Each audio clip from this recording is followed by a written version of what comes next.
Masāža ir viena no metodēm, kā bez medicīniskas iejaukšanās iespējams palīdzēt organismam atrisināt dažas veselības problēmas un uzturēt imūnsistēmu. Izvēloties masieru, jāpievērš uzmanība viņa kvalifikācijai. Jājautā, vai ir masieru certifikāts un vai viņam ir tiesības veikt šīs procedūras. Jebkurā gadījumā medicīnas iestādēs strādā pārbaudīti speciālisti. Piemēram, certificēta masiera Elīna Fišere jau 5 gadus ar savām rokām palīdz pacientiem atjaunot veselību un uzlabot pašsajūtu. Man vienmēr ir paticis kontakts ar cilvēkiem, un es vienmēr esmu uzskatījusi to, ka vienkārši cilvēks ir nepieciešams cilvēkam, un masāža nekad man nav nākusi sajūtās par to, ka tas ir vienkārši fizisks process. Tas arī ir emocijas, tas arī ir pieskāriens, kas ir nepieciešams mums visiem ikdienā, jo mēs dzīvojam tādā ļoti straujā laikmetā, kad mums nav īsti laika pārstrādāt sevī daudzas emocijas, stresu, dusmas.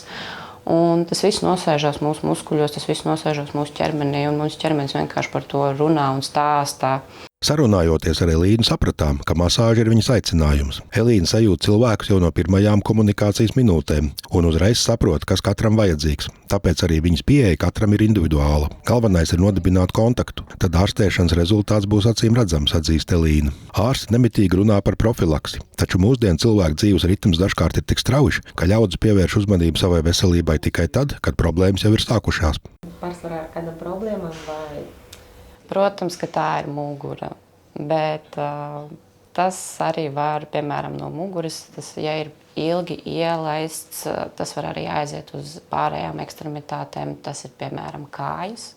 Vīriešiem tas izteikti būs muguras lejasdaļa, jo vienmēr ir rūpes par ģimeni, un muguras lejasdaļa uz to norāda. Tas ir ļoti liels spiediens, un līdz ar to tas arī aiziet uz kājām.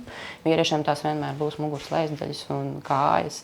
Sievietēm, tāpēc vien, ka mēs pa daudz nesam, tās būs pleci un tās būs rokas. Tā kā sievietes rūpējamies, nenesam pa daudz.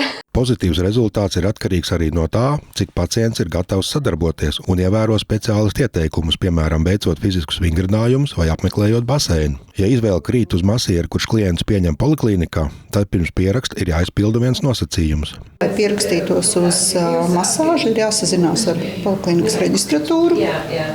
Un vēl tāds atgādinājums, kā lai saņemtu šo masāžas pakalpojumu, ir nepieciešams ārsta nosūtījums.